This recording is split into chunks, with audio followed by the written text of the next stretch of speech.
Chers amis, je vous retrouve ce matin pour la deuxième partie de ce que j'ai intitulé « Revenons à l'humilité, nous ne sommes que des hommes ».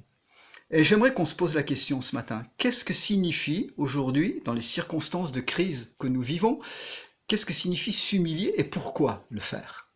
Et j'aimerais nous ramener à un épisode qui se passe dans l'évangile de Luc au chapitre 13, un épisode de la vie de Jésus, où il est dit que à ce moment-là, des personnes sont venues le voir. Et ils dirent à Jésus que des Galiléens, dont Pilate, le gouverneur, avait mêlé le sang avec leur sacrifice, il y avait eu donc ce massacre. Et Jésus répondit, « Croyez-vous que ces Galiléens soient de plus grands pécheurs que les autres Galiléens, parce qu'ils ont souffert de la sorte?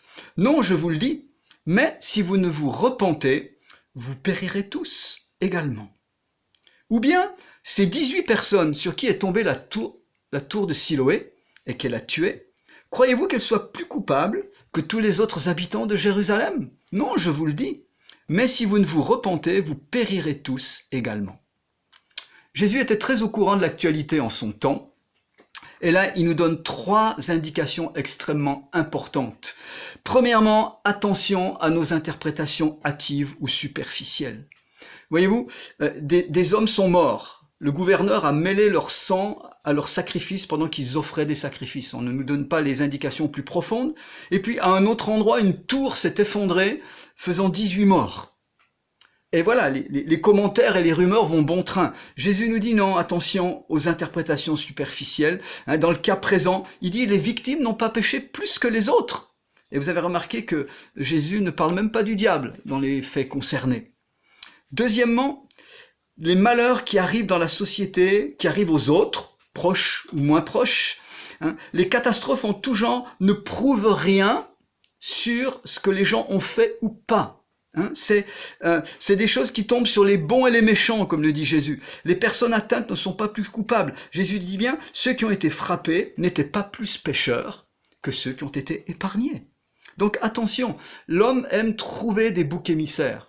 Il aime chercher des coupables quand des circonstances défavorables sont là, et nous avons besoin d'être très vigilants par rapport à ces choses-là. Troisième point, et c'est là le point central, Jésus dit « Mais si vous ne vous repentez, vous périrez tous ». Ça veut dire que les événements douloureux, les catastrophes de ce monde, auxquels nous n'échappons pas, doivent nous faire réfléchir sur notre condition.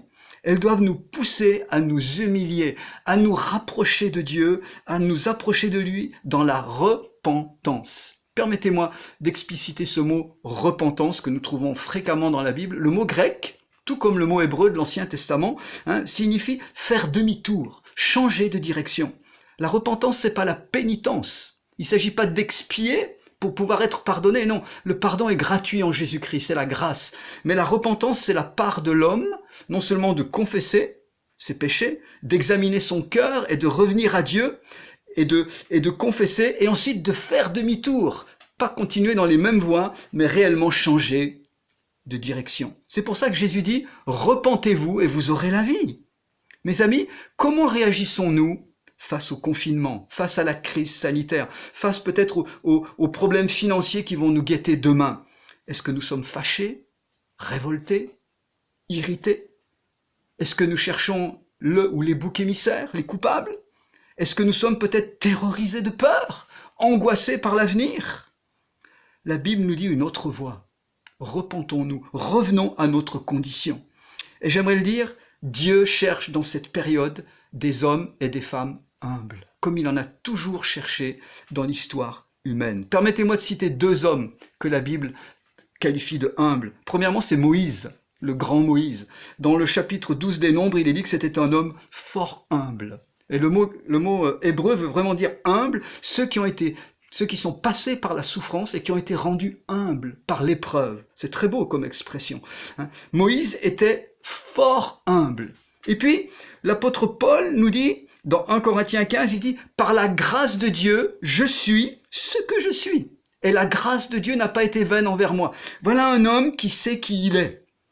il a une saine image de lui, ni trop haute, ni trop basse, parce que être humble, c'est pas se minimiser, se flageller, se mépriser, avoir une image négative de soi-même, ou se minimiser par rapport aux autres, parce que les faux humbles aiment se comparer. C'est pas non plus demander pardon à Dieu parce qu'on est culpabilisé à longueur de temps et toujours pour les mêmes choses. Non, être humble, c'est avoir une saine image de soi-même et une évaluation juste de ses potentiels. Dieu nous cherche en tant qu'hommes et femmes humbles dans ce monde.